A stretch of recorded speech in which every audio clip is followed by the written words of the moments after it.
Hi folks, welcome back to the storage unit. Today I thought we'd go over some more comics here, and the lucky winners are SHE to SPI, which eagle-eyed viewers might have seen the She-Hulk issue that I was just looking at, but there it is again. Savage She-Hulk 3, the 70s, no, this is like 1980, so anyway, that was around late 70s, early 80s that this started, so that's number 4. And number 5. Do they have years on them? Yeah, that says 1980 Marvel, but they also date 3 months in advance at the time. So this is April, so I guess that was probably January 1980 or whenever this first came out. Anyway, so 1980. I stand corrected. Number 7, 13. Pretty good run of these. She-Hulk and Man-Wolf.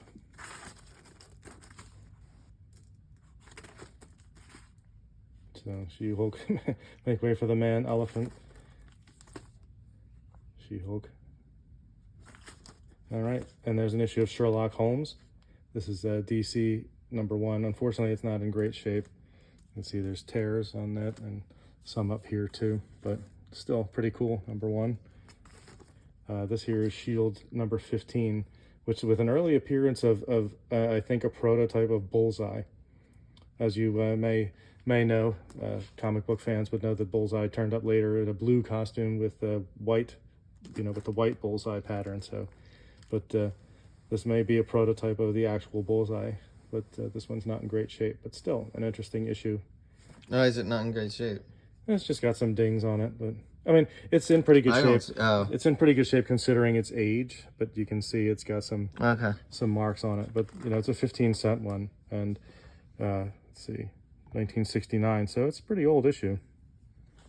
But yeah, I mean, it's very cool. I would say even in this shape, this would still be a worthy pickup for sure. Hint, hint. Anyway, Shogun Warriors. This is something that Marvel was very into toys and licensed items in the 70s, and this is just another one. I can't remember if it was Marvel created these characters or if it was a toy line first. Probably was a toy line first, but anyway, that's number 2. I got a couple of those. There's number 3. And there's a couple of number 4s. Number 6. So, I'll just kind of go gloss over this so that I don't have to keep highlighting every one. There's number 9, 10.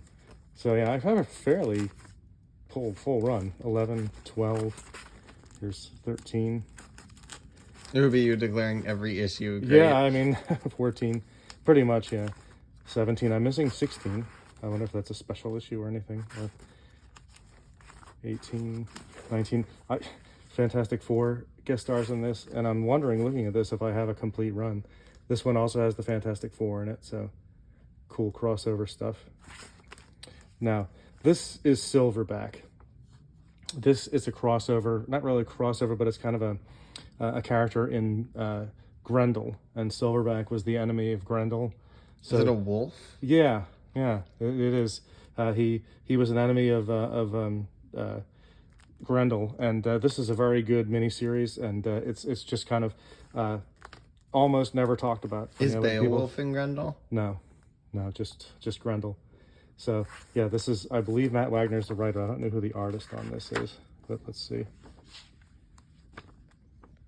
Yeah, Matt Wagner is the William Mester Loebs, and I don't know who John Peck is other than the story, but yeah. This is really good. That's his story, or that's his art, not story. Yeah, I mean, I was just saying that in general, Silverback is a good story. So if you're a fan of Matt Wagner's, and specifically if you're a fan of Grendel, then Silverback would be something that would be of interest to you, I think. This is Silverblade. Not much about that, really, but it's got some interesting creators on it. And this is Silver Surfer number 1. Although, I'm not sure exactly if this is... It is a new book, but John Byrne, plot and pencils, so Stan Lee script. So it's got some great creators on it, at least. So if you're interested in something new and fun, Silver Surfer by Stan Lee and John Byrne, it'd be hard to beat. And here's the new Silver Surfer series. This was in the, or newer one. This was in the 80s, I believe. Maybe even 90s, let's see. I know I'm pausing a lot, so I'll probably wind up rushing through the end of this. But this is 1988, so I guess this started in the mid-80s. So yeah, I am going to start moving a little faster, but there's Silver Surfer 50. This one's 17. And I have a bunch. This is 51 with Galactus. That's 54 with the Rhino. I'm not sure who that is, but that's number 64. There's Morg the Berserker and Firelord, who was also featured in Thor from time to time. So let's see, this is Silver Surfer and Warlock Resurrection. There's Drax, Moondragon. Drax the Destroyer? Yeah, and I believe that is Gamora. He looks they look very different from their movie counterparts. Yeah, that's Adam Warlock. I don't know if he's in the movies. He isn't, but yeah. So that's 2. Let's see what I have here. I have 3. So there's Mephisto. So I think that this is a 4-issue series, but I have at least the first 3 issues if you're interested. 6 from Sirius. Skrull the Slayer, another cool Marvel action adventure thing. There's number 3. And there's number 7. This is called Slash Maraud.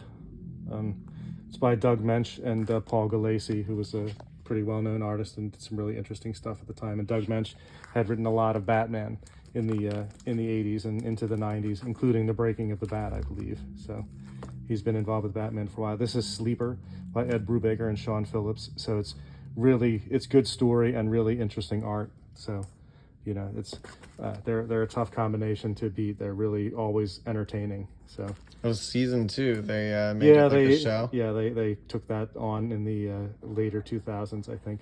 But anyway, yeah, Sleeper has good story and art, so very much worth checking out if you have an interest in that sort of thing. This is Solar Man of the Atom from Valiant. This looks like a Frank Miller cover. So this is around the time that he started on Sin City. So he was pretty popular at the time. And okay, 3 covers of that. This is non-Frank Miller Solar, but still interesting stuff. This is Solar Man of the Atom. That was a relaunch series by Christopher Priest, who I think is an underrated talent. He had worked on the Black Panther and relaunched it, and the Black Panther that you see in the MCU was largely based on what Christopher Priest did. So anyway, that's... Where do they give him credit for that? Have to look at the credits, I guess. They should if they didn't, but Solar Man, not even sure what that's all about, but it's a Marvel issue. Somerset Holmes. This was an interesting one. I can't remember who the creative people on this are, but I do remember that I liked it a lot. So now there's one that's not bagged, which comic book fans, you might want to avert your gaze since this isn't bagged. But Jones and Campbell. I can't remember what Jones that is. Why don't they write their first names? It is strange. It's it might be Brent Jones. Is that his name? Let's see if there's another one. Somerset Holmes. There's 3. That's 4. It might be Brent Anderson now that I'm thinking about it. Let's see. And I realize I'm wasting even more time now looking through this. Yeah, it's a question that should be resolved. It's cool. And if I can't find the names, maybe I'll put them in comments. All right, I can't find the names, but take my word for it. It's even paging through there, you probably saw that it would look pretty cool. So this is an issue of Son of Hulk. I got 2 of those. This is 4 of 4. So apparently this is a limited series. And then there was a regular series. Apparently this is issue 14. Son of Satan, 70s Marvel. That's number 6. And I have 2 of those. Southern Knights. Don't know much about that, to be honest. Space 1999 by John Byrne. I believe he's the interior artist for this. So if you're a fan of John Byrne, that's good early art from him. Space Beaver. Don't know much about that. This is a Dell. This is a 15 center. So this is a really older and a little bit more obscure comic book, but still. I got 2 copies of that, of course. Spanner's Galaxy, which is, I have number 1. I have a bunch of those. Okay, here's Spawn. That's some good stuff. This is Spawn Blood Feud, which is by Alan Moore. This is Gunslinger Spawn number 1.